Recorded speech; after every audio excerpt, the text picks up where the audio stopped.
Hello दोस्तों, नमस्ते भाई, गुड इवनिंग। कैसे हैं आप लोग? क्या मैं आपको लाइव दिखाई दे रहा हूं? तो बच्चों, हमने पढ़ना शुरू किया है सरकम सेंटर, परिकेंद्र। इन सेंटर हमने पूरा पढ़ लिया। कल मैंने आपको सरकम सेंटर की थोड़ी थोड़ी थ्योरी पढ़ाई थी। आज हम उसी पर बेस सवाल करेंगे, ठीक है ना? मैं कंसेप्ट आपको पहले मैं आपको कंसेप्ट बताता हूं, फिर उस पर सवाल करवाता हूं, फिर और कंसेप्ट बताता हूं, फिर और सवाल करवाता हूं। ऐसे हमारा सिलसिला चलता रहता है। आज की क्लास बड़ी इंटरेस्टिंग होगी, सुनिएगा। आपके सामने चित्र दिया है, बोला है पॉइंट आई त्रिभुज का इन सेंटर। ये जो पॉइंट आई है, यहां से जा रहा है गुजर के, ये इसका इन सेंटर है। ट्रायंगल एबीसी का इन सेंटर है। बोला आईएम 6 है, तो बीएम क्या होगा? चलिए, इतना सा सवाल है बच्चों। ये त्रिभुज एबीसी है, ध्यान सुनिएगा। ये एक सवाल नहीं है, ये एक प्रॉपर कंसेप्ट है। कंसेप्ट ऐसा मत सुनिएगा कि ये केवल एक सवाल है, ये कंसेप्ट है मेरे दोस्तों, जो आपको सीधा ध्यान में रखना है। एक त्रिभुज एबीसी है और इसका इन सेंटर है आई। एआई को आगे बढ़ा गया, एम पर मिला है। अगर इन सेंटर है तो लाइन एआई एंगल बाइसेक्टर होगी भाई। अगर ये कोण थीटा है तो ये भी थीटा होना चाहिए, एंगल बाइसेक्टर होगा कि नहीं? आप बोलोगे हां जी सर, कौन सा विभाजक तो होगा। अब आईएम 6 है तो बीएम का मान पूछा भैया। सीधा सा कंसेप्ट है कि इस पॉइंट आई की चाहे एम से दूरी देखो, चाहे मेरे दोस्तों सॉरी इस एम की, चाहे आई से, चाहे बी से, चाहे सी से, जितना आईएम है उतना ही एमबी होगा और उतना ही एमसी होगा। ये तीनों लेंथ बराबर होती है मेरे प्यारे भाई। यानी कि अगर आईएम 6 सेंटीमीटर है तो आपका बीएम भी 6 सेंटीमीटर ही होगा। बात समाप्त। ऑप्शन नंबर ए करेक्ट है। अब आपके मन में आएगा सर ऐसा क्यों, कब, कहां, परंतु जवाब दीजिए सर हमें। वहां है सर, ऐसा हुआ क्यों, क्यों हुआ सर ऐसा? ध्यान सुनिएगा मेरे दोस्तों। चलिए, आईएम की लंबाई दिया, बीएम की लंबाई पूछा, मैंने बी से एम को मिला दिया, बी से एम को मैंने मिला दिया। मैं आपसे पूछता हूं, मैंने बी से एम को मिला दिया, ये वाला एंगल कितने का है? जवाब दीजिए, ये वाला एंगल कितना है? क्या ये एंगल भी थीटा नहीं है? आप जानते हैं सर्कल में सेम आर्क पर एंगल बराबर होते हैं। सर्कल है, आप इस सर्कल का ये वाला आर्क ले लो, कोई भी आर्क ले लो। इस आर्क द्वारा अगर ये एंगल थीटा है तो सेम इसी आर्क द्वारा बना ये वाला एंगल भी, सेम इसी आर्क द्वारा बना ये एंगल भी थीटा ही होगा। आप बोलोगे हां जी सर, सेम आर्क पर बने एंगल बराबर होते हैं। भाई मैंने ये वाला चाप पकड़ा, इस चाप द्वारा कहीं भी कोई एंगल बनाओ हमेशा थीटा ही बनेगा। बस ये दो वर्टेक्स सेम होने चाहिए, बाकी बीच में कहीं भी ले लो। अब आपको नहीं दिखाई दे रहा कि ये चाप है एमसी, ये वाला आर्क एमसी है, इस आर्क एमसी द्वारा एंगल एमएसी थीटा है, तो एमबीसी भी थीटा होगा, ये एंगल भी थीटा होगा। आप बोलोगे हां सर, ये भी थीटा होगा। अच्छा, बीच आई को मिला देते, मिला देंगे। आप बोलोगे हां सर, एक बात बताओ, आई इन सेंटर एंड केंद्र। सेंटर क्या होता है? जहां त्रिभुज के तीनों कोणों के बाइसेक्टर मिलते हैं, तो लाइन बीआई भी एंगल बाइसेक्टर, यानी कि अगर ये कोण अल्फा है तो ये भी अल्फा होगा, ये कोण अल्फा है तो ये भी अल्फा होगा, एंगल बाइसेक्टर। आप बोलोगे हां जी सर। अब आप मुझे जवाब दो भाई साहब, सोच समझ के जवाब देना। त्रिभुज को देखो, त्रिभुज ए आई बी को, ट्रायंगल ए आई बी को देखो, ये थीटा है, ये अल्फा है, तो एक्सटीरियर एंगल है मेरे दोस्त। एक्सटीरियर एंगल कितना है? ये अल्फा है, थीटा, तो एक्सटीरियर एंगल क्या है? अल्फा प्लस थीटा हो गया कि नहीं? आप बोलोगे हां जी सर। हैं, रिकॉर्डेड। ये अल्फा है, थीटा, तो एक्सटीरियर एंगल कितना हो गया? Alpha plus theta. आप बोलोगे हां जी सर, बिल्कुल अल्फा प्लस थीटा। ये अल्फा प्लस थीटा है तो ये भी अल्फा प्लस थीटा हुआ कि नहीं? ये भी अल्फा प्लस थीटा हो गया। अब त्रिभुज आईबीएम को देखो, त्रिभुज आईबीएम को, अच्छा ठीक है, त्रिभुज आईबीएम को देखो, त्रिभुज आईबीएम को, दो एंगल बराबर होगी, ये भी अल्फा प्लस थीटा, ये भी अल्फा प्लस थीटा। दो एंगल बराबर है तो दोनों साइड बराबर होगी, ये भी अल्फा प्लस थीटा, ये भी अल्फा प्लस थीटा। अब आईएम अगर 6 है तो बीएम भी कितना आ जाएगा? 6 सेंटीमीटर। ए ऑप्शन आंसर, बात समाप्त। ठीक है ना? जो एमआई की लंबाई 6 है तो एमबी की लंबाई भी 6 होगी, क्योंकि यहां पे आइसोसेलेस ट्रायंगल बन गया, दो कोण बराबर हो गए, ये भी अल्फा प्लस थीटा, ये भी अल्फा प्लस थीटा। ठीक है, आगे चलेंगे। अगला क्वेश्चन, ये प्री लेवल का सवाल था इसी कंसेप्ट, और ये है अगला मेंस लेवल का। जल्दी जल्दी करो, इतना स्लो मत बनो कि एक एक बात को 10-10 बार समझते हो तुम लोग। खोपड़ी बोपड़ी है कि नहीं? चलिए आगे चलेंगे दोस्त।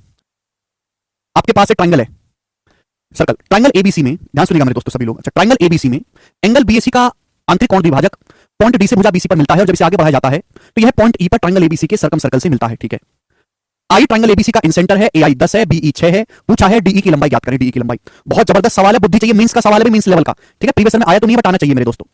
चलो सबसे पहले हम इस तरीके से आपके सामने ट्रायंगल बना लेते हैं। हमने ट्रायंगल बना लिया जी, ट्रायंगल एबीसी, ये बन गया ट्रायंगल एबीसी। अब जैसे जैसे सवाल बोले वैसे वैसे करते जाइए। बोला गया है कि त्रिभुज एबीसी में एंगल बीएसी का बाइसेक्टर, एंगल बीएसी इसका बाइसेक्टर खींचा गया भाई, इस एंगल बीएसी का बाइसेक्टर खींचा गया।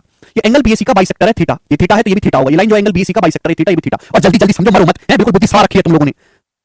एंगल बीएसी का बाइसेक्टर है ये। जब इसको आगे बढ़ाते हैं तो ये साइड बीसी को पॉइंट डी पर मिलता है। कहां मिलता है? साइड बीसी को पॉइंट डी पर मिलता है। और जब इसे आगे बढ़ाया जाता है तो ट्रायंगल एबीसी का है सर्कम सर्कल, ट्रायंगल एबीसी के सर्कम सर्कल को ये पॉइंट ई पर मिलता है। कहां पर मिलता है? पॉइंट ई पर मिलता है। तो आपके सामने त्रिभुज एबीसी है, एंगल बीएसी का इस एंगल का जो बाइसेक्टर है साइड बीसी को पॉइंट डी पर मिलता है, और जब आगे बढ़ाते हैं तो ट्रायंगल एबीसी का इस सर्कम सर्कल है परिवर, उसको पॉइंट ई पर मिलता है।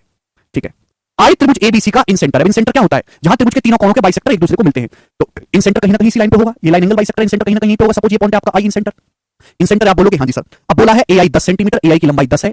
आपसे बोला है बीई 6 सेंटीमीटर, बी 6, बी से ई को मिला देते हैं, ये बीई आपका 6 सेंटीमीटर है। तो आपसे पूछा है डीई की लंबाई बताए, डीई कितना है? इतना सा सवाल है। अभी मैंने ये सवाल आपको करवाया, ये सवाल जस्ट उसी का एक्सटेंडेड वर्जन ये है, जस्ट उसी का एक्सटेंडेड वर्जन। अभी देखो, अभी मैंने प्रूफ करवाया कि आई अगर बीई 6 है तो आईई भी यहां से यहां तक ये लेंथ भी 6 होगी, यहां से यहां तक आईई भी पूरी लेंथ 6 होगी। अभी मैंने समझाया भाई, जो ईबी की लंबाई है वही ई से लेके आई की लंबाई, ये 6 है तो ये भी 6 होगा। अभी समझाया था 1 सेकंड पहले ही कि एंगल बाइसेक्टर है तो जो ईबी होगा वही आपका आई होगा 6। आप बोलोगे हां जी सर। लेकिन सवाल में पूछा क्या है? सवाल में पूछा है ये वाला डीई, ये आपसे पूछा है, बताओ ये कैसे निकलेगा? आप खुद बताओ, ये डीई कौन से ट्रायंगल में आ रहा है? ये डीई आ रहा है ट्रायंगल बीडीई में, ये डीई आ रहा है त्रिभुज बीडीई में। तो मुझे त्रिभुज बीडीई को पकड़ना है, त्रिभुज बीडीई को ध्यान देना है।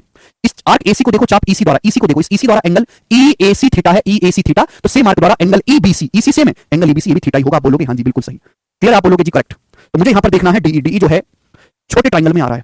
अगर आप यहां पे ध्यान से देखें तो दो ट्रायंगल सिमिलर हैं। आप कहोगे सर कौन सा? भाई ये थीटा, ये थीटा। ये बड़ा वाला ट्रायंगल देखो, बड़ा वाला ट्रायंगल एबीसी, एबी, बड़ा वाला ट्रायंगल देखो एबीई, बड़ा वाला ट्रायंगल एबीई, एबीई वो सिमिलर है। किसके सिमिलर है मेरे दोस्तों? बीडीई के। इस छोटे वाले ट्रायंगल बीडीई के सिमिलर है। मैं कई बार बता चुका हूं कि जब भी दो ट्रायंगल में एक कोण बराबर हो जाए और एक कोण कॉमन मिल जाए तो सिमिलर हो जाएंगे। बड़े वाले ट्रायंगल को देखो एबीई को, छोटे वाले ट्रायंगल को देखो बीडीई को, दोनों में ये थीटा है, दोनों में ही ये वाला एंगल कॉमन है। ये एंगल तो दोनों त्रिभुजों में कॉमन है, दोनों त्रिभुजों में बताओ दोनों में कॉमन है कि नहीं वाला? ये ट्रायंगल एबीई में भी आ रहा है, ये ट्रायंगल बीडीई में भी आ रहा है कि नहीं वाला? तो दोनों में कॉमन है भाई, ये थीटा और ये थीटा। बड़े वाले त्रिभुज एबी को नीचे वाले बीडी को देखो कॉमन है, और ये थीटा, बड़े वाले में ये थीटा। दो कोण बराबर है तो तीसरा ऑटोमेटिक बराबर हो जाएगा भाई। छोटे ट्रायंगल का तीसरा कोण ये है और बड़े ट्रायंगल का तीसरा कोण ये है, बड़े ट्रायंगल का तीसरा कोण ये ऑटोमेटिकली बराबर हो जाएंगे, तो सिमिलर तो हो ही गए। जब सिमिलर हो गए तो करस्पॉन्डिंग लेंथ का रेशियो सेम होगा। ये मैं आपको एक सवाल करवा रहा हूं, ऐसे दसियों सवाल बनाए जा सकते हैं, और हमेशा ध्यान रखिएगा कि हम ये बड़ा ट्रायंगल और नीचे का छोटा ट्रायंगल सिमिलर है। अब कोई भी वैल्यू आपसे यहां पे पूछ सकता है, सिमिलरिटी में एक भी वैल्यू मिस करके आपसे पूछ लेगा। आपको निकालना क्या है? डीई। तो छोटे ट्रायंगल में थीटा के सामने डीई है, छोटे ट्रायंगल में थीटा के सामने डीई, बड़े ट्रायंगल में थीटा के सामने 6 है। सिमिलर ट्रायंगल में करस्पॉन्डिंग लेंथ का रेशियो बराबर होता है इक्वल टू। अब छोटे ट्रायंगल में ग्रीन एंगल के सामने, ग्रीन एंगल इसके सामने कितना है छोटे ट्रायंगल में? अच्छा पहले छोटा लेना, छोटे में ये 6 पता है, ग्रीन एंगल के सामने 6 है, 1 2 3, ग्रीन एंगल के सामने 6 छोटे ट्रायंगल में, और बड़े ट्रायंगल में ग्रीन एंगल के सामने क्या है? बड़े ट्रायंगल में ग्रीन एंगल इस बड़े एंगल के सामने पूरा है 16। ये पूरी साइड कितनी है? 16, 10 और ये 6, ये ऊपर का 10 एआई 10 है, नीचे का 6 है 16। क्लियर? आप बोलोगे हाँ जी सर। तो डीई का मान आ गया जी 36/16 यानी कि 9/4, और 9/4 का मतलब आ गया 2.25 सेंटीमीटर, और यही सवाल का आंसर है 2.25 सेंटीमीटर, एकदम करेक्ट है। ऑप्शन नंबर यहां से बी सही है। यही 6 कैसे हुआ? ये रहा बेटा, ये अभी पिछला सवाल करवाया था मैंने, ये पिछला सवाल करवाया था कि अगर ये लाइन एंगल बाइसेक्टर है, ये 6 है, ये भी 6 होगा, जितना एमआई है उतना ही एमबी होगा। गलत कर रहे बेटा नरेंद्र जी? अभी ये ए से आई तक 10 दिया, ये आई से ई तक 6 दिया, तो पूरा लेंथ ये ए ई 16 हो जाएगा, 10 जमा 6 16। मींस का सवाल है, प्री का नहीं है, ये प्री में नहीं आएगा जी, मींस का क्वेश्चन है, ठीक है ना? ये दोनों, ये प्री का है एक स्टेप का, और ये मींस का है। बुद्धि चाहिए, कमजोर बुद्धि वाले नहीं कर सकते इस सवाल को, ठीक है ना? कमजोर बुद्धि वाले छोड़ के आएंगे, ठीक है? चलिए आगे चलते हैं, नेक्स्ट कंसेप्ट। सब लोग अपनी कॉपी में हेडिंग डालेंगे। कल मैंने आपको सर्कम सेंटर पे एंगल निकालना सिखाया, आज हम बात करेंगे किसी भी ट्रायंगल की हम सर्कम रेडियस कैसे निकालते हैं। किसी भी ट्रायंगल की हम सर्कम रेडियस कैसे निकालते हैं, सर्कम रेडियस। किसी भी ट्रायंगल की हम सर्कम रेडियस कैसे निकालते हैं, ठीक है जी? ध्यान से सुनिएगा, किसी भी ट्रायंगल की हम सर्कम रेडियस कैसे निकालते हैं, ठीक है बच्चों? चलिए सुनिएगा मेरे दोस्तों, सर्कम रेडियस। अगर किसी त्रिभुज की तीनों भुजाएं दी हैं, अगर किसी त्रिभुज की तीनों भुजाएं दी हैं, तीनों भुजाएं, तो उसकी सर्कम रेडियस यानी कि परित्रिज्या हम कैसे निकालेंगे? पता है किसी को आता है निकालना? नहीं याद है बचपन में? चलो कुछ याद नहीं है, कोई बात नहीं, मैं आपको बताऊंगा, टेंशन ना लें। भाई हमने आपके सामने त्रिभुज बनाया इस प्रकार से एबीसी, बढ़िया त्रिभुज बनाया एकदम बेहतरीन एबीसी। अब सुनिएगा, वर्टेक्स ए के सामने की साइड स्मॉल ए, वर्टेक्स बी के सामने स्मॉल बी, वर्टेक्स सी के सामने स्मॉल सी। अब ये जो है ओ इस ट्रायंगल का सर्कम सेंटर है। ओ क्या है? ओ इस ट्रायंगल का सर्कम सेंटर यानी कि परिकेंद्र है। आपको निकालना है बच्चों सर्कम रेडियस। समझ में आई बात? आप बोलोगे हाँ जी सर बिल्कुल सही, एकदम बिल्कुल समझ में आई है, कोई दिक्कत तकलीफ नहीं है। ओ इस ट्रायंगल का सर्कम सेंटर है। अगर किसी त्रिभुज की तीनों भुजाएं दी हो तो सर्कम रेडियस कैसे निकालेंगे?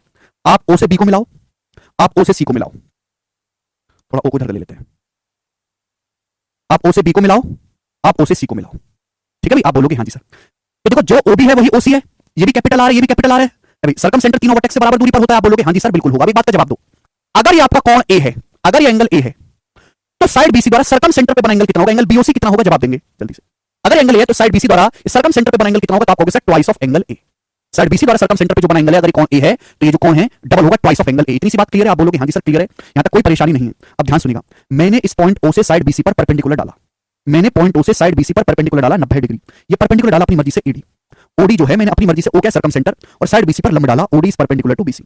अभी 90 डिग्री है तो बच्चों ये भी कितना आएगा? 90 डिग्री। आपको यहाँ पे दो राइट एंगल ट्रायंगल दिखाई दे रहे हैं, दोनों ही कॉन्ग्रुएंट है, दोनों सर्वांग सम है। अगर दोनों राइट एंगल को गौर से देखा जाए तो दोनों समकोण त्रिभुज है, दोनों में 90 डिग्री के सामने हाइपोटेनस सेम है, दोनों में हाइपोटेनस सेम है, दोनों में ये वाली साइड कॉमन है। तो आरएचएस की प्रॉपर्टी से सर्वांग सम हो गए। जब सर्वांग सम हो गए तो हर करस्पॉन्डिंग लेंथ बराबर होगी, यानी कि मेरे दोस्तों जितनी लंबाई बीडी की होगी उतनी ही लंबाई डीसी की भी होगी। यानी कि अगर ये भुजा स्मॉल ए है तो आधा हो जाएगा, ये भी a/2 होगा और ये भी a/2 होगा। जल्दी जल्दी समझा करो, ये भुजा स्मॉल है तो आधा आधा हो जाएगा, ये भी a/2 ये भी a/2, दोनों कॉन्ग्रुएंट बन गए। फिर आप बोलोगे हाँ जी सर बिल्कुल सही। नाउ लिसन, ये जो एंगल बीओसी है ये एंगल ए का दुगना है, तो भैया इस भुजा के सामने ये वाला कोण और इस भुजा a/2 के सामने वाला कोण, ये दोनों कोण भी बराबर होने चाहिए, ये दोनों कोण भी बराबर होने चाहिए करस्पॉन्डिंग एंगल, ये दोनों कोण भी बराबर होने चाहिए कि नहीं करस्पॉन्डिंग एंगल, संगत कोण। आप बोलोगे हाँ सर, ये टोटल एंगल है 2a, इतना है total angle, twice of angle A, इस एंगल का दुगना है बीओसी, ये दोनों बराबर हैं तो आधा आधा हो जाएगा। यानी कि अगर ये कोण ए है तो ये वाला भी कोण ए ही होगा। बात क्लियर? आप बोलोगे हाँ जी सर, ठीक है? दोनों ट्रायंगल सर्वांग सम है, हर करस्पॉन्डिंग लेंथ और हर करस्पॉन्डिंग एंगल बराबर होगा, तो ये जितना एंगल है उतना ही ये होगा। अभी सेम भुजा के सामने एंगल बराबर होंगे, पूरा 2a है बीओसी, तो ये 2a का ये आधा, ये भी कोण ए होगा, ये भी कोण ए होगा। आप बोलोगे हाँ जी सर बिल्कुल सही, कोई परेशानी नहीं है। यहां तक की बात क्लियर है? अब आप कोई भी त्रिभुज पकड़ लो, चाहे ये वाला पकड़ लो, चाहे ये वाला पकड़ लो, छाप के दोनों एक जैसे हैं। मैं ये वाला पकड़ लेता हूं, ये वाला, तो आप गौर से सुनिएगा। त्रिभुज बीडीओ में, ये बीडीओ कैसा है? राइट एंगल ट्रायंगल है, समकोण त्रिभुज है। आप बोलोगे हाँ जी सर, ये कौन है? ए, इसके सामने परपेंडिकुलर है, 90 डिग्री के सामने हाइपोटेनस है। तो आप मुझे बताओ कि यहां से साइन ए कितना होगा? भाई इस एंगल के लिए सामने वाली भुजा लंब है और 90 डिग्री के सामने हाइपोटेनस कर्ण है, तो परपेंडिकुलर और हाइपोटेनस में रिश्ता कौन बताता है? साइन। तो अगर मैं यहां पे साइन लगाऊंगा, मैं आपसे पूछता हूं बताओ साइन, मैंने साइन ही क्यों लगाया, tan cot क्यों नहीं लगाया? कि मुझे लंब और कर्ण में ही रिश्ता देखना है, बेस है ही नहीं ना, जरूरत है। तो एंगल ए के सामने परपेंडिकुलर है, 90 के सामने हाइपोटेनस कर्ण है, तो साइन क्या आएगा? लंब बटे कर्ण। साइन कितना आ जाएगा मेरे दोस्तों? a/2, और कर्ण कितना आ जाएगा? Capital R. आप बोलोगे हाँ जी सर बिल्कुल सही, कोई प्रॉब्लम नहीं। तो यहां से कैपिटल आर कितना आ जाएगा मेरे दोस्तों? कैपिटल आर आ जाएगा जी, कैपिटल आर ऊपर, साइन ए नीचे, a/2 साइन ए, स्मॉल a/2 साइन ए। आप बोलोगे जी बिल्कुल सही, मैं आपकी बात को अच्छी तरीके से समझ गया। कैपिटल आर बराबर ए अपॉन 2 साइन ए, कैपिटल आर बराबर ए अपॉन 2 साइन ए, कैपिटल आर बराबर स्मॉल ए अपॉन 2 साइन ए। ठीक है ना, इसको ऐसे लिखोगे ना, ए बटे 2 को जब हम आर से भाग देंगे तो ए अपॉन 2 आर, कैपिटल आर ऊपर चला जाएगा, साइन ए नीचे आ जाएगा, तो कैपिटल आर बराबर आ गया भाई साहब ए अपॉन 2 साइन ए, ए अपॉन 2 साइन ए। ये क्या है स्मॉल ए, ये क्या है कैपिटल है, इसके एंगल है, इसके सामने का कोण, यानी कि किसी त्रिभुज की एक भुजा पता है और इसके सामने का कोण पता है, तो आप सर्कम रेडियस आसानी से निकाल सकते हैं किसी भी त्रिभुज में। अगर आपको एक भुजा पता है जैसे एक्स है और इसके सामने का कोण ये थीटा पता है, तो उसकी जो सर्कम रेडियस होगी वो क्या हो जाएगी भैया, एक्स बटे 2 साइन थीटा, ए अपॉन 2 साइन ए, एक्स बटे 2 साइन थीटा। ये सिंपल सा कंसेप्ट है, एक सेकंड में आपको मैंने बता दिया, ये कंसेप्ट है, इस पर बेस सवाल करके बताओ, ये रहा सवाल बनाओ। नहीं समझ आ रहा तो बेटा फॉर्मूला रट लो, अगर आपको इतना समझाने के बाद भी नहीं समझ में आया तो आपके अंदर इतनी बुद्धि ही नहीं है कि आप ज्योमेट्री पढ़ पाओ, तो आप प्रूफ छोड़ो, आप केवल फॉर्मूला रट लो। आपसे बस इतनी उम्मीद की जा सकती है कि आप फॉर्मूला याद कर लें, ठीक है ना। मैं 10 मिनट लगा के समझा तो दूंगा, लेकिन 10 मिनट है नहीं हमारे पास, कि आगे इतना सारा पढ़ने के लिए बाकी है, वो सब छूट जाएगा। हमारे पास 4 मिनट थे, 4 मिनट में समझना है, समझ गए तो ठीक है, नहीं तो फॉर्मूला याद कर लो, समय बहुत कम है, कंटेंट बहुत ज्यादा है, तो या तो बुद्धि को तेज करो या भाव में जाओ। बोला है त्रिभुज पी क्यू आर है, एंगल क्यू, पीछे का सब कुछ पढ़ा हुआ होना चाहिए, सब कुछ पता होना चाहिए पीछे का, कुछ भी चीज आप नहीं पढ़े, एक भी लेक्चर मिस किया है, अगर आपने एक भी लेक्चर छोड़ा है तो बाकी के 50 लेक्चर भी आपके खत्म, समझो, एक भी लेक्चर आपको मिस नहीं करना है, सब कुछ शुरू से लेकर आखिर तक पता होना चाहिए। त्रिभुज पी क्यू आर में एंगल क्यू 60 है, पीआर है 14 रूट 6, ये साइड पीआर 14 रूट 6, त्रिभुज पी क्यू आर के बाह्य वृत्त की त्रिज्या, बाह्य वृत्त की त्रिज्या यानी कि आपसे क्या पूछा है बच्चों, सर्कम रेडियस। भाई रेडियस निकालने का क्या फॉर्मूला बताया था, डेल्टा बटे एस, लेकिन ये रेडियस नहीं सर्कम रेडियस पूछी है, तो सर्कम रेडियस क्या होगी मेरे दोस्तों, ए अपॉन 2 साइन। अब ये साइड है 14 रूट 6, इसके सामने का एंगल दिया है मेरे दोस्तों, कितना दिया बताओ, ए अपॉन 2 साइन 60, ये 60 डिग्री दिया है। अब साइन 60 डिग्री होता क्या है, रूट 3 बटे 2, साइन 60 डिग्री क्या होता है बच्चों, रूट 3 बटे 2, ये 1 2 से 2 कट जाएगा, 14 रूट 6 को रूट 3 से भाग देंगे तो 14 रूट 2, 3 दूनी 6, 14 रूट 2 सेंटीमीटर इस सवाल का आंसर होगा, ऑप्शन नंबर यहां से डी करेक्ट है, 14 रूट 2, ठीक है ना। देखो जिस बच्चे को ये प्रूफ अच्छे से आता होगा तो उसको कोई दिक्कत ही नहीं आएगी मेरे प्यारे भाई, क्लियर है, 14 रूट, सब बच्चों का आंसर भी आ गया, वेरी गुड। नाउ अगर स्टूडेंट मैं आपसे यहां से एक बात पूछता हूं कि जरा मुझे बताओ कि स्मॉल ए बटे साइन ए किसके बराबर है, यहां से स्मॉल ए बटे साइन ए की वैल्यू किसके बराबर है, जवाब दो यहां से, सभी बच्चे जवाब दें, यस विवेक वही समझा रहे हैं आप, स्मॉल ए बटे साइन ए किसके बराबर है, तो ये 2 उधर चला जाएगा, 2 की गुणा उधर हो जाएगी 2r, twice of capital R, आप बोलोगे हां जी सर।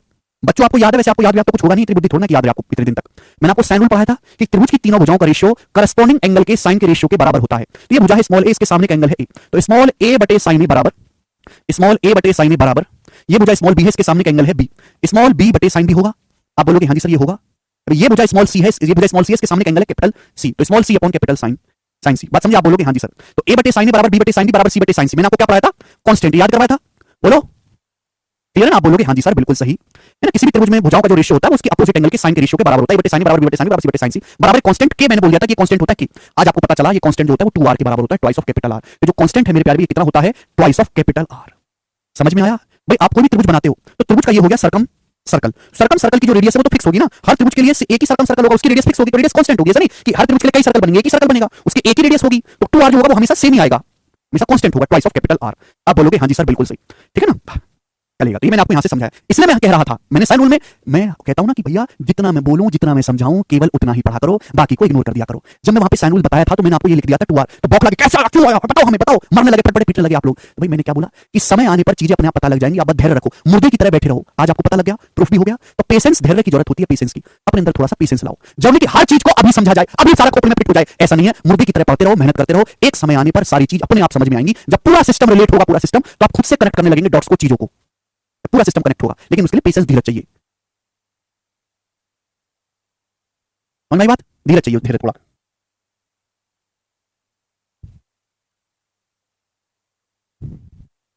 नितिन कहने सर बैच खत्म होने के बाद वीडियो देख सकते हैं, वाह, ये तो वही बात होगी कि सब प्राण निकल जाने के बाद, मृत्यु हो जाने के बाद भी सांस ले सकते हैं क्या? कैसा कैसा डाउट पूछता है आप लोग। एक बात बताओ, तुम वाकई में इतने गधे हो कि मुझे ये जो है आप प्रतीत करवाते हो कि सर हम हैं, आप वाकई में इतने बेकार हो आदमी, या मुझे आप इस बात का एहसास दिलाते हो कि सर हम बेकार हैं, सच सच बताना। सच सच बताओ, कांस्टेंट 2r।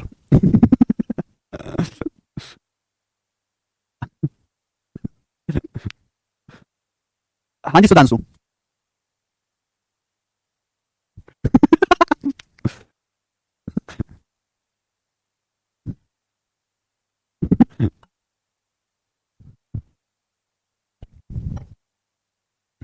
चलिए बात क्लियर है ना। अब देखो आप कहोगे सर अगर किसी त्रिभुज की तीनों भुजाएं दी हो, ये एंगल दी ना दिया हो, कोण का मान दिया ही ना हो, त्रिभुज की तीनों भुजाएं दी हो, तो हम लोग कैसे निकालेंगे सर एरिया, सर्कम रेडियस कैसे निकालेंगे, हम लोग के साथ धोखा हो जाएगा, नहीं मैं धोखा नहीं होने दूंगा, चिंता ना करो बेटा। देखो बच्चों हमने आपको सिखाया है कि कैपिटल आर बराबर स्मॉल ए बटे 2 साइन ए, देखो मैंने आपको प्रूफ करके बताया, अब हमें तो कह नहीं रहा, ये बात मैंने आपको सिद्ध करके दिखाई है, ठीक है जी। अब आप बताओ ये साइन क्या है? आपको एंगल कमान दिया ही नहीं तो साइन कैसे पता चलेगा? जरूरत भी नहीं पता करने की। देखो सुनो, जब हमने आपको साइन रूल पढ़ाया था तो एक चीज कही थी कि किसी भी त्रिभुज का एरिया या फिर डेल्टा क्या होता है भाई, ये साइड है बी, ये साइड है सी, बीच का एंगल है ए, तो डेल्टा बराबर हो जाएगा 1/2 BC sin ए हो जाएगा एरिया। अगर किसी त्रिभुज की दो भुजाएं दी हैं तो उसका एरिया होता है 1/2 BC sin ए, उस त्रिभुज का क्षेत्रफल होता है 1/2 BC sin ए। आप बोलोगे हाँ जी सर ये तो आपने बताया था, ये साइड बी है, सी है, बीच का एंगल है, तो एरिया हो जाएगा 1/2 BC sin ए। तो बच्चों अगर मैं यहां से sin ए का मान निकाल लूं तो sin ए का मान क्या आएगा? ये 2 ऊपर चला जाएगा 2 डेल्टा, BC नीचे आ जाएगा 2 डेल्टा बटे BC, तो sin ए की वैल्यू आ गई बच्चे 2 डेल्टा बटे BC, 2 डेल्टा बटे BC। तो ये वैल्यू sin ए की उठा के मैं यहां रख सकता हूं यहां पर। आप बोलोगे सर आपका याद चल रहा है a/2, sin ए का मान है 2 डेल्टा बटे BC, 2 डेल्टा बटे BC। आप बोलोगे हाँ जी सर एबीसी क्या है? ट्रायंगल की साइड है, तो भाई क्या हो गया? ये बीसी तो लपक के ऊपर पहुंच जाएगा, भाग है तो ऊपर पहुंच जाएगा एबीसी, और नीचे क्या हो गया बच्चों? नीचे 2 की 2 में गुणा 4 डेल्टा, तो एबीसी बटे 4 डेल्टा, यही आ गया कैपिटल आर। यानी कि मेरे प्यारे स्टूडेंट, मेरे प्यारे प्यारे दोस्त, क्या बन गया? अगर किसी त्रिभुज की तीनों भुजाएं दी तो एरिया तो निकल ही जाएगा हीरोस फॉर्मूला से, तो उसकी सर्कम रेडियस कैपिटल आर बराबर होगी एबीसी बटे 4 डेल्टा, एबीसी बटे 4 डेल्टा। ये आपका रिजल्ट है। अगर किसी त्रिभुज की तीनों भुजाएं आपको दी हैं तो उसकी सर्कम रेडियस कैपिटल आर बराबर होगी एबीसी बटे 4 डेल्टा, एबीसी बटे 4 डेल्टा। सफिशिएंट है सूरज, अगर आपने बैच की शीट में मेरा पढ़ा हुआ पढ़ लिया कल्याण हो जाएगा आपका। अभी तो शुरू हुआ है सुमित। कैपिटल आर बराबर एबीसी बटे 4 डेल्टा, या सर नो? आप बोलोगे हाँ जी सर बिल्कुल सही, कैपिटल आर बराबर एबीसी बटे 4 डेल्टा। अगर किसी त्रिभुज की तीनों भुजाएं दी हैं तो उसकी सर्कम रेडियस कैपिटल आर बराबर एबीसी बटे 4 डेल्टा। ठीक है, तो सर्कम रेडियस निकालने के दो तरीके हैं। सवाल की सुविधा पे, सवाल पे डिपेंड करेगा कि हम कौन सा चीज इस्तेमाल करेंगे। ये किसी भी त्रिभुज के लिए सत्य है। अब जैसे इस पर बेस सवाल करके बताइएगा, प्री के पेपर का सवाल मैं आपसे पूछ रहा हूं, सीएचएसएल टियर 1 2022 का करेंगे बच्चों। 11वां था 12वां सवाल, टियर 1 2022 के पेपर का क्वेश्चन करके बताओ। समय आपके पास है, बनाए जल्दी, टाइम दे रहा हूं 1 मिनट का, सोचो करो।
एक त्रिभुज की भुजाएं 12 9 सेंटीमीटर, इस त्रिभुज के परिवृत्त की त्रिज्या क्या होगी? तो भाई साहब यहां पर देखते पता चल गया आइसोसेलेस ट्रायंगल है। कैसा ट्रायंगल है? आइसोसेलेस। तो पहले मुझे ट्रायंगल का एरिया निकालना पड़ेगा ना, इसकी दो साइड बराबर है, साइड है 9, ये 9 है और ये 12 है। आपसे पूछा इसके परिवृत्त की त्रिज्या कैपिटल आर पूछा है, तो यहां हीरोस फॉर्मूला से भी निकाल सकते हैं और बच्चों यहां परपेंडिकुलर डाल के भी निकाल सकते हैं। आप यहां से परपेंडिकुलर डालेंगे तो बाइसेक्ट करता है 90 डिग्री, आधा आधा हो जाएगा मेरे दोस्तों। 12 का आधा ये भी 6 होगा, ये भी 6 होगा मेरे दोस्तों, ठीक है ना? तो पाइथागोरस से कितना आएगा? 90 के सामने 9 है, 6 है, तो 81 माइनस 36 पाइथागोरस से का अंडर रूट 45, 45 का अंडर रूट 3 रूट 5, तो 3 रूट 5 हो जाएगा मेरे दोस्तों हाइट। तो एरिया क्या हो जाएगा भाई? एरिया क्या हो जाएगा? निकाल ही सकते हैं एबीसी बटे 4 डेल्टा, 9 गुणा 12 बटे 4 डेल्टा। अब डेल्टा क्या है मेरे दोस्तों? डेल्टा होता है 1/2 आधार गुणा ऊंचाई। अब 1/2 आधार तो ये हो गया ना, ये 1/2 आधार हो गया, आधार का 1/2 6 है, 1/2 आधार 6, ऊंचाई कितनी है? 3 रूट 5, तो एरिया आ गया भाई साहब इसका 18 रूट 5, तो एरिया आ गया 18 रूट 5। ये सारी वैल्यू आपने यहां पे रख दी एबीसी बटे 4 डेल्टा। सॉल्व आपको करना है, ठीक है? 4 तिया 12 और ये 9 दूनी 18, तो 9 तिया 27 बटे 2 रूट 5, इसका उत्तर है 27 बटे 2 रूट 5। कौन सा ऑप्शन है? सी ऑप्शन है, सी ऑप्शन। डी नहीं बेटा, 27 बटे 2 रूट 5 आएगा। आप कहोगे सर कैसे, ये कैसे कर दिया भाई? देखो 54 बटे रूट 5 तो है नहीं, ऊपर नीचे 2 से गुणा करूंगा तो 54 बटे 4 रूट 5 हो जाएगा। एक्चुअली क्या है एग्जाम में, ऊपर नीचे रूट 5 से गुणा कर दिए, ऊपर तो हो जाएगा 27 रूट 5, नीचे हो जाएगा 10, 2 रूट 5 गुणा रूट 5 10, तो 27 रूट 5 बटे 10, 4 तिया 12 9 दूनी 18, तो 27 बटे 2 रूट 5 आएगा भैया, 27 रूट 5 बटे 10 होगा। सी ऑप्शन, रेशनलाइजेशन किया है, ऊपर नीचे रूट 5 से गुणा करके दिया, ये तो कर लिया करो कम से कम बाबलो, ये बताएंगे जल्दी से। नेक्स्ट सवाल बहुत अच्छा सवाल है मेरे दोस्तों, ये भी देखते हैं कौन करेगा। सीएचएसएल टियर 1 2022 के पेपर का जवाब देंगे भाई साहब, करो। नहीं अंजलि, 45 9 5 45 होता है। यदि त्रिभुज की तीनों भुजाओं के गुणनफलों का वर्ग 24 है और इसके परिवृत्त का क्षेत्रफल 16 y, परिवृत्त का क्षेत्रफल, तो आपसे पूछा गया है त्रिभुज का एरिया कितना है? त्रिभुज का एरिया आपसे पूछा गया है, जवाब देंगे, करो बच्चों, सभी बच्चे जवाब देंगे।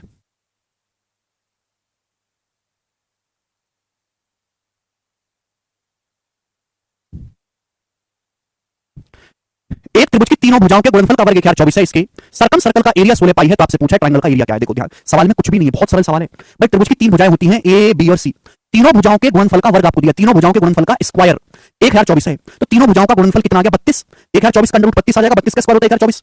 अब आपसे बोला है सर्कम सर्कल का, त्रिभुज के परिवृत्त का एरिया 16 पाई है, सर्कम सर्कल का एरिया 16 पाई, सर्कल का एरिया होता है पाई आर स्क्वायर, 16 किसका स्क्वायर है? 4 का स्क्वायर, यानी कि सर्कम सर्कल की रेडियस कितनी आ गई? कैपिटल सर्कम सर्कल की रेडियस कैपिटल आर कितनी आ गई 4, 4 आ गया। 16 पाई क्या होता है? सर्कल का एरिया दिया है, 16 पाई मतलब पाई इंटू 4 स्क्वायर सर्कल का एरिया होता है। अगर किसी सर्कल की रेडियस आर है तो उसका एरिया पाई आर स्क्वायर होगा। इस सवाल में 16 पाई दिया है तो कैपिटल आर आ जाएगा 4। आपसे पूछा ट्रायंगल का एरिया, क्या आप नहीं कर सकते? आपको सर्कम रेडियस दी है, त्रिभुज की तीनों साइड का गुणनफल दिया है, तो आप जानते हैं कि कैपिटल आर बराबर, ये फॉर्मूला हमने सिखाया है, कैपिटल आर बराबर ए बी सी बटे 4 डेल्टा। अब कुछ महामानुष कहेंगे कि सर हमें कैसे पता चलेगा ये फॉर्मूला लगेगा? अरे बाबलो, जब सर्कम रेडियस दी है, तीनों भुजाओं का गुणनफल दिया है, तो इसी फॉर्मूले में तो आता है, केवल वैल्यू रख दो। कैपिटल आर 4 है, तीनों भुजाओं का गुणनफल 32 है बटे 4 डेल्टा।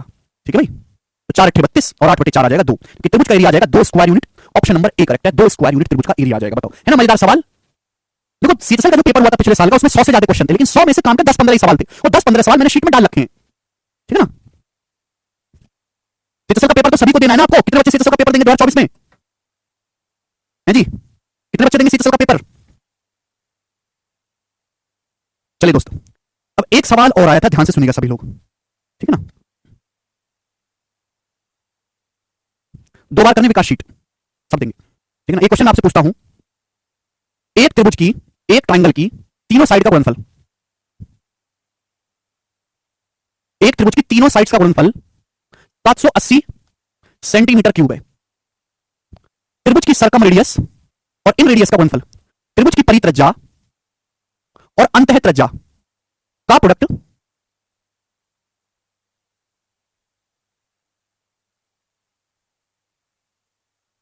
तेरह है, 13। आपसे पूछा है उस त्रिभुज का परिमाप बताओ, पेरीमीटर क्या है, ये सवाल है। त्रिभुज का परिमाप यानी कि पेरीमीटर कितने सेंटीमीटर होगा बनाओ। भाई सर्कम रेडियस भी सेंटीमीटर में, रेडियस भी सेंटीमीटर में, सेंटीमीटर गुणा सेंटीमीटर क्या हो जाएगा? सेंटीमीटर स्क्वायर हो जाएगा कि नहीं? जी बताइए जल्दी से। सवाल आपके सामने, मुझे करके बताओ सब लोग। ठीक है ना? सवाल सीजल का नहीं, सीडीएस के पेपर का है। एक त्रिभुज की तीनों साइड का गुणनफल 780 है, उसकी सर्कम रेडियस और रेडियस का गुणनफल 13 है। त्रिभुज का परिमाप क्या है? करेंगे जल्दी, पानी कर देना यार।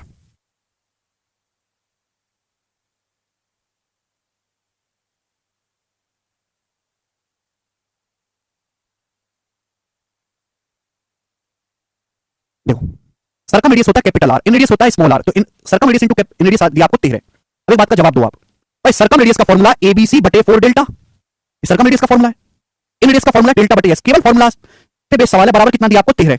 अगर आप यहां गौर से देखोगे तो डेल्टा से डेल्टा कट जाएगा, बोलो कटा उड़ा। एबीसी कितना दिया? एबीसी, एबीसी आपको तीनों साइड का प्रोडक्ट एबीसी तो है, ये ए इंटू बी इंटू सी तो 780, 780 नीचे क्या बचा 4s बराबर 13। अब 13 6 78 और 60 बटे 4 आ गया 15, तो सेमी पेरीमीटर आ गया त्रिभुज का 15 बच्चों। अगर त्रिभुज का सेमी पेरीमीटर 15 आया है, 15 अर्ध परिमाप, एस आपने तो सेमी पेरीमीटर निकाला है, आपसे परिमाप पूछा है, तो परिमाप जो होगा बच्चों वो 15 का दुगना आएगा, यानी कि 30 सेंटीमीटर सवाल का आंसर था। 30, 60 नहीं है ना, तो 60 इसका आंसर है, ना ही 15 इसका आंसर है देवेश, इसका आंसर है 30।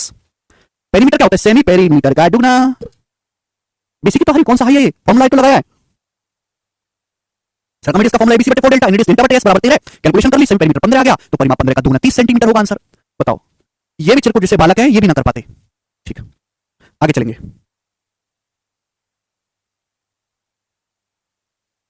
चलो, अब सब लोग अपनी कॉपी में हेडिंग डालेंगे, सब लोग अपनी कॉपी में हेडिंग डालेंगे मेरे दोस्तों, position of circum centre, position of circum centre. सब लोग अपनी कॉपी में हेडिंग डालेंगे। बच्चों ध्यान से सुनिएगा, ध्यान से मेरे प्यारे भी, ध्यान से, बहुत प्यार से समझने की कोशिश करेगा सब लोग, बड़े प्यार से। ठीक है, मैंने आपको एक पॉइंट बोले था कि इन सेंटर जो होता है वो हमेशा ट्रायंगल के अंदर होता है, इन सेंटर हमेशा ट्रायंगल के अंदर होता है, लेकिन सर्कम सेंटर ट्रायंगल के अंदर भी हो सकता है, बाहर भी हो सकता है, ऊपर भी हो सकता है। वो डिपेंड करेगा कि ट्रायंगल का साइज कैसा, उसकी शेप कैसी है। तो अगर आपके पास कोई एक्यूट एंगल ट्रायंगल है, एक्यूट एंगल ट्रायंगल, अगर आपके पास एग्जांपल के लिए कोई एक्यूट एंगल ट्रायंगल है, कोई एक्यूट एंगल ट्रायंगल है आपके पास, ठीक है बच्चों, एक्यूट एंगल ट्रायंगल आप जानते हैं, एक ऐसा त्रिभुज जिसके तीनों कोण एक्यूट एंगल होते हैं, 90 डिग्री से छोटे होते हैं, तो इसका जो सर्कम सेंटर होगा, सर्कम सेंटर क्या होता है? जहां ट्रायंगल की तीनों साइड के परपेंडिकुलर बाइसेक्टर एक दूसरे को काटते हैं, जहां त्रिभुज की तीनों भुजाओं के परपेंडिकुलर बाइसेक्टर एक दूसरे को काटते हैं, तीनों भुजाओं के लंब समद्विभाजक एक दूसरे को काटते हैं, तो वो जो पॉइंट होता है वो होता है सर्कम सेंटर, यानी कि ये ओ। तो इस केस में आपका जो सर्कम सेंटर होगा वो ट्रायंगल के अंदर होगा। कहां होगा मेरे दोस्तों? उस केस में जो ट्रायंगल का सर्कम सेंटर होगा वो ट्रायंगल के अंदर होगा। बात क्लियर है? अब पेपर में, ठीक है जी, यहां तक किसी कोई समस्या नहीं, सभी को साफ साफ दिखाई दे रहा है कि इस केस में तो सर्कम सेंटर ट्रायंगल के अंदर होगा। लेकिन सेकंड वाला सुनिएगा, राइट एंगल ट्रायंगल, अगर आपके पास एक राइट एंगल ट्रायंगल या फिर एक समकोण त्रिभुज बनाया जाए, राइट एंगल ट्रायंगल समकोण त्रिभुज बनाया जाए, एक राइट एंगल ट्रायंगल है समकोण त्रिभुज जिसमें एंगल 90 डिग्री है, तो इसका सर्कम सेंटर कहां होगा? एक बात बताऊं, मैंने आपको बताया है कि आप सर्कल का कोई भी आर्क ले लीजिए, कोई भी आर्क ले लीजिए मेरे दोस्तों, ध्यान सुनिएगा। अब इस आर्क द्वारा अगर सर्कमफेरेंस पे मेरे दोस्तों एंगल 2 थीटा बन रहा है, तो सेंटर पे 2 थीटा बन रहा है, तो सेंटर पे हमेशा आधा एंगल बनेगा थीटा। मैंने आपको पढ़ाया है, आप बोलोगे हाँ जी सर आपने पढ़ाया है। तो एक थ्योरम ये भी है कि सेमी सर्कल यानी कि अर्धवृत्त में बना कोण हमेशा 90 डिग्री का होता है। सेमी सर्कल में बना कोण हमेशा 90 डिग्री का होता है। ये सर्कल है और ये मैंने खींचा है सर्कल का डायमीटर यानी कि व्यास। ये सर्कल है मेरे दोस्तों और ये लाइन है सर्कल का डायमीटर यानी कि AB व्यास। ये जो डायमीटर है सर्कल के सेंटर यानी कि परिकेंद्र से होकर गुजरता है। तो इस डायमीटर AB द्वारा सेंटर पे आप कहीं भी एंगल बनाओ, इस डायमीटर AB द्वारा कहीं भी कोई कोण बना लो। जैसे मैंने कोण बना लिया मेरे दोस्तों, इस डायमीटर AB द्वारा मैंने आपसे ये कोण बना लिया, तो मैं पूछता हूं कि बताओ ये कोण कितने डिग्री का होगा, ये कोण कितने डिग्री का होगा। तो आपको पता होना चाहिए। दो तरीके से मैं आपको समझाऊंगा, दो तरीके से। पहला तरीका कि भाई ये सर्कल की है परिधि, इस परिधि द्वारा सेंटर पे कितना बनना है 180 डिग्री। अगर सेंटर पे 180 डिग्री बन रहा है तो सर्कमफ्रेंस पे कितना बनेगा जी, आधा बनना चाहिए कि 90 डिग्री। आप बोलोगे हाँ जी सर। तो कांसेप्ट ये होता है कि सेमी सर्कल में बना एंगल हमेशा ही 90 डिग्री का होता है। सेमी सर्कल में बना एंगल हमेशा, अगर सेंटर पे 180 इस आर्क द्वारा, इस चाप द्वारा 180 की स्ट्रेट लाइन मतलब 180 डिग्री, तो परिधि पे 180 का आधा 90 डिग्री। तो सेमी सर्कल में आप कहीं भी कोई एंगल बनाओगे वो हमेशा ही 90 डिग्री का होगा। आप बोलोगे जी बिल्कुल सही, कोई प्रॉब्लम नहीं है। ठीक है भाई। इसका और सिस्टमेटिक देखेंगे तो जैसे कि ये कौन है, ए बी, व्यास AB द्वारा अर्धवृत्त में बनाया जा रहा है। ठीक है ना, ये व्यास AB द्वारा अर्धवृत्त में बना हुआ कौन है, तो ये जो कौन है व्यास AB द्वारा कहीं भी कौन बनाओ, कहीं भी वो हमेशा ही 90 डिग्री का होगा। व्यास AB द्वारा आप ये एंगल बनाओगे ये भी 90 डिग्री का होगा, आप ये एंगल बनाओगे ये भी 90 डिग्री का होगा। आप कहीं भी कोई कौन बनाएंगे व्यास AB द्वारा वो हमेशा 90 डिग्री का ही होगा। ठीक है ना। और एक तरीके से बताता हूं इस बात को कि भाई आप इसको यहां से मिला दो दोस्तों, मैंने मिला दिया। अब एक बात बताओ, ये भी रेडियस है, ये भी रेडियस है और ये भी रेडियस है। तीनों रेडियस आप बोलोगे सर गोरी गोरी रेडियस। सेंटर से परिधि तक की दूरी क्या होती है, रेडियस होती है। आप बोलोगे हाँ जी सर बिल्कुल सही, रेडियस होती है सेंटर से परिधि तक की दूरी। अब इस ट्रायंगल को देखो, AOC को, इस त्रिभुज को देखो, ये दो भुजाएं बराबर है, ये भी त्रिज्या ये भी त्रिज्या, तो दो कोण बराबर, ये अल्फा है तो ये भी अल्फा होगा। दो भुजाएं बराबर है तो दो कोण बराबर, ये अल्फा ये अल्फा। बिल्कुल इसी तरीके से त्रिभुज BOC को देखो, BOC को दो भुजाएं बराबर है भाई, ये भी रेडियस है ये भी रेडियस है, सेंटर से परिधि तक की दूरी रेडियस। तो अगर ये कोण थीटा है तो ये भी तो थीटा होगा। आप बोलोगे हाँ जी सर। अब टोटल एंगल कितना बनना चाहिए, त्रिभुज ABC का टोटल एंगल बनना चाहिए 180। तो अल्फा जमा अल्फा 2 अल्फा, अब थीटा जमा थीटा 2 थीटा बराबर हो गया बच्चों 180 डिग्री। अब दोनों तरफ 2 से भाग दे दो, 2 से भाग दे दो, तो अल्फा प्लस थीटा कितना आ गया बच्चों, 90 डिग्री आ गया कि नहीं आ गया। ठीक है, तो मैंने आपको मैथमेटिकली समझा दिया कि ये जो एंगल है ये 90 डिग्री का होगा। अल्फा प्लस थीटा तो है 90 है, अल्फा प्लस थीटा तो है, ये अल्फा प्लस थीटा कितना आ गया 90 डिग्री का आ गया। तो सेमी सर्कल अर्धवृत्त में बना कोण हमेशा ही 90 डिग्री का होता है। क्लियर, ये बात मुझे आपको बतानी थी। तो जैसे अगर आपके पास एक राइट एंगल ट्रायंगल है, इसका सर्कम सेंटर क्या होगा, सर्कम सेंटर अगर मेरे दोस्तों राइट एंगल ट्रायंगल है, ध्यान से सुनिएगा मेरी बात को, इस सेमी सर्कल के अंदर आएगा, ये अर्धवृत्त के अंदर आएगा नहीं कि आएगा कि नहीं मेरे दोस्त भाई। ये राइट एंगल ट्रायंगल है बच्चों और ये है इसका circum circle, right angle triangle है और ये है मेरे दोस्तों इसका सर्कम सर्कल। आप बोलोगे हाँ जी सर बिल्कुल सही, कोई परेशानी नहीं। दिखाई दिया, राइट एंगल ट्रायंगल है और ये इसका सर्कम सर्कल, ये इसका सर्कम सर्कल है। तो ये है मेरे दोस्तों एक second, ABC right angle triangle है और इसका सर्कम सर्कल है। तो 90 डिग्री का एंगल जो बने सेमी सर्कल बनेगा अर्धवृत्त में, यानी कि ये जो होगा ये क्या होगा बच्चों, तो आप कहोगे सर ये सेमी सर्कल होगा अर्धवृत्त। अर्धवृत्त में बना है ना 90 डिग्री, आप बोलोगे हाँ जी सर। अब आप बताओ इस यानी कि AB जो होगा, AB इस सेमी सर्कल का या इस सर्कल का डायमीटर होगा व्यास। तो डायमीटर AB डायमीटर होगा मेरे दोस्तों, ये जो है सेमी सर्कल है, अभी अर्धवृत्त बन गया, ये भी सेमी सर्कल बन गया। बोलो हाँ, आप बोलोगे हाँ जी सर बिल्कुल सही, ये भी सेमी सर्कल बन गया, ये भी सेमी सर्कल बन गया, आधा आधा हो गया। AB क्या हो गया व्यास। अब AB का जो मिड पॉइंट है, डायमीटर का जो मिड पॉइंट है वो क्या बन गया, सर्कम रेडियस। आप बोलोगे हाँ जी सर बिल्कुल सही, यानी कि मेरे दोस्तों राइट एंगल ट्रायंगल में जो सर्कम सेंटर होगा वो हाइपोटेनियस का मिड पॉइंट होगा। क्लियर बात, आप बोलोगे हाँ जी सर बिल्कुल सही, यही बात मेरे को बतानी है आपको। समकोण त्रिभुज में जो सर्कम सेंटर होगा वो हाइपोटेनस का मध्य बिंदु होगा। ये AB डायमीटर है मेरे प्यारे दोस्तों और डायमीटर का मिड पॉइंट होता है मेरे दोस्तों सेंटर। तो सर्कल का जो सेंटर है O होगा और इस पॉइंट O की तीनों से दूरी बराबर होगी, जितनी दूरी OA है उतनी ही OB है और उतनी ही OC है, ये तीनों ही बराबर है। ये भी कैपिटल R है, ये भी कैपिटल R है, ये भी कैपिटल R है। बात क्लियर है, आप बोलोगे हाँ सर। तो राइट एंगल ट्रायंगल का जो सर्कम सेंटर होगा वो हाइपोटेनस का मध्य बिंदु होगा, क्योंकि AB क्या बन गया व्यास और व्यास का मिड पॉइंट जो है आपका सर्कम सेंटर होता है। तो एक्यूट एंगल ट्रायंगल में सर्कम सेंटर ट्रायंगल के अंदर है, राइट एंगल ट्रायंगल में सर्कम सेंटर ट्रायंगल के ऊपर है। ठीक है बच्चों, आप बोलोगे हाँ जी सर। तीसरा, अगर हम आपके सामने एक ऑब्टूस एंगल ट्रायंगल बनाते हैं, अधिक कोण त्रिभुज बनाते हैं ऑब्टूस एंगल ट्रायंगल, तो बच्चों जरा मुझे बताओ कि ऑब्टूस एंगल ट्रायंगल का सर्कम सेंटर कहां होगा, ऑब्टूस एंगल ट्रायंगल का सर्कम सेंटर कहां होगा, आप मुझे खुद बताओ। अधिक कोण त्रिभुज का सर्कम सेंटर कहां होगा। देखो बच्चों, अगर हम एक अधिक कोण त्रिभुज बनाते हैं, अधिक कोण त्रिभुज इस प्रकार से, एक ऑब्टूस एंगल ट्रायंगल है, ऑब्टूस एंगल यानी कि जिसमें एक एंगल 90 डिग्री से ज्यादा हो, ये वाला एंगल जो है वो ऑब्टूस है, 90 डिग्री से ज्यादा है। इसका जो सर्कम सेंटर होगा वो इस ट्रायंगल के बाहर होगा। ठीक है जी, आप बोलोगे सर कैसे भाई, इसका सर्कम सर्कल खींच लो, बताओ इसका सर्कम सर्कल कैसे खींचेगा, ये है इसका सर्कम सर्कल।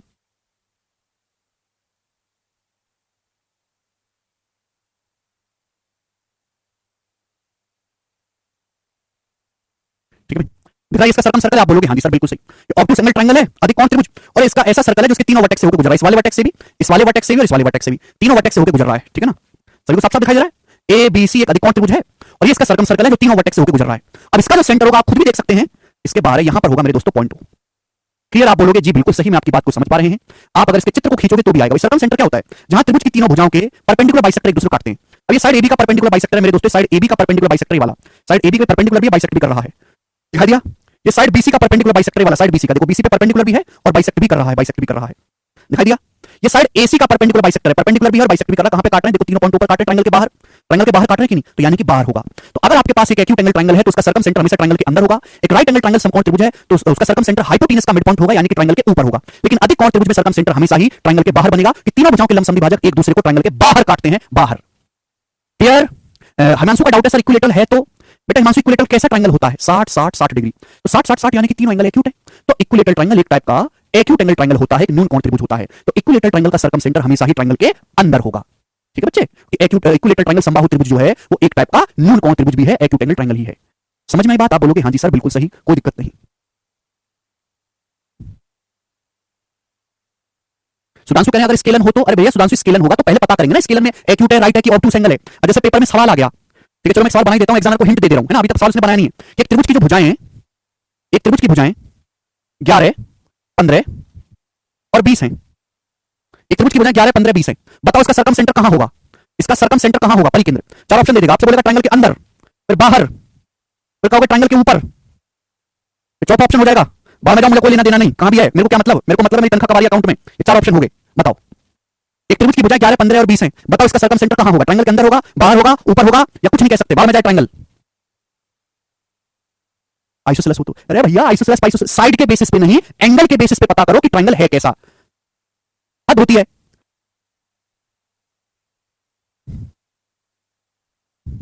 अबे ट्रायंगल स्केलन ट्रायंगल, मुझे स्केलन स्केलन नहीं चेक, मुझे ये चेक करना है कि ये त्रिभुज कैसा है, ये न्यून कोण त्रिभुज है, ये समकोण त्रिभुज है कि राइट एंगल ट्रायंगल है, ये पता करना है। तो मैंने क्या बताया था, एक्यूट एंगल ट्रायंगल में देखो ये वाली साइड लार्जेस्ट है, 11 15 20 में सबसे बड़ी भुजा है। मैंने बताया था कि न्यून कोण त्रिभुज में सबसे बड़ी भुजा का स्क्वायर अदर टू साइड के स्क्वायर के सम से छोटा होता है। ऑब्टूस एंगल ट्रायंगल में सबसे बड़ी साइड का स्क्वायर अदर टू साइड के स्क्वायर के सम से बड़ा होता है। अब यहां पे देखो सबसे बड़ी साइड है 20, तो पहले पता करो ट्रायंगल का नेचर क्या है। सबसे बड़ी साइड का स्क्वायर अदर टू साइड के स्क्वायर के सम से बड़ा है कि छोटा है, ये जवाब दो। तो 20 का स्क्वायर होता है 400 और 11 का स्क्वायर 121 और 15 का स्क्वायर 225, आ जाएगा 346। अब 400 बड़ा है 346 से, आप बोलोगे आंसर ये बड़ा है। इसका मतलब ये हुआ कि लार्जेस्ट साइड का स्क्वायर अदर टू साइड के स्क्वायर के सम से बड़ा है, यानी कि ये त्रिभुज कैसा है? ये त्रिभुज एक ऑब्टूस एंगल ट्रायंगल है, ये एक अधिक कोण त्रिभुज है। बोलो बताया था, सब भूल गए। सबसे बड़ी भुजा का स्क्वायर अदर टू साइड के स्क्वायर के योग से बड़ा है, तो अधिक कोण त्रिभुज है, और एक त्रिभुज अधिक कोण है तो भी समझा कि अधिक कोण त्रिभुज में जो सर्कम सेंटर होगा वो ट्रायंगल के बाहर होगा, बी ऑप्शन। अब देखो एग्जामिनर को तो आपने हिंट दे दी सवाल बनाने की है, अगले साल ये सवाल पूछ लेगा वो, ठीक है। तो आपको साइड वाइड से कोई ध्यान नहीं, आपको साइड के बेसिस पे नहीं चेक करना, आपको ये चेक करना है कि ट्रायंगल का एंगल के बेसिस पे किस प्रकार का है, कि वो न्यून कोण त्रिभुज है, कि वो समकोण त्रिभुज है, या फिर वो अधिक कोण त्रिभुज है। ठीक है सर, साइड जोड़कर पता नहीं कर सकते। सचिन बिल्कुल सही कह रहे हो आप, ये स्क्वायर लगा हुआ है तो तीनों के स्क्वायर हटा दो, जोड़ के पता कर लो। अरे भाई मैंने इतनी सिंपल सी बात बताई कि त्रिभुज में सबसे बड़ी भुजा का स्क्वायर अगर बाकी दोनों भुजाओं के वर्गों के योग से छोटा है तो न्यून कोण त्रिभुज होगा, और बड़ा है तो अधिक कोण त्रिभुज होगा। जो मैंने बात बताई है केवल उसी पे ध्यान दो, बाकी सब इग्नोर करो। ठीक है जी, चलिए आज इतना ही, बाकी हम कल करेंगे। बाय, आज इतना ही, ठीक है ना। यूट्यूब पे मिलेगा सब लोग थोड़ी देर बजे 7:30 बजे, आपके लिए एक सरप्राइज है। यूट्यूब पर 7:30 बजे मिलेंगे 15 मिनट बाद, ठीक है। आप लोगों से मुलाकात होगी, सरप्राइज आप सभी लोगों के लिए, ठीक है ना। 2024 की तैयारी कर रहे हैं आप सभी लोग, सभी बच्चों के लिए।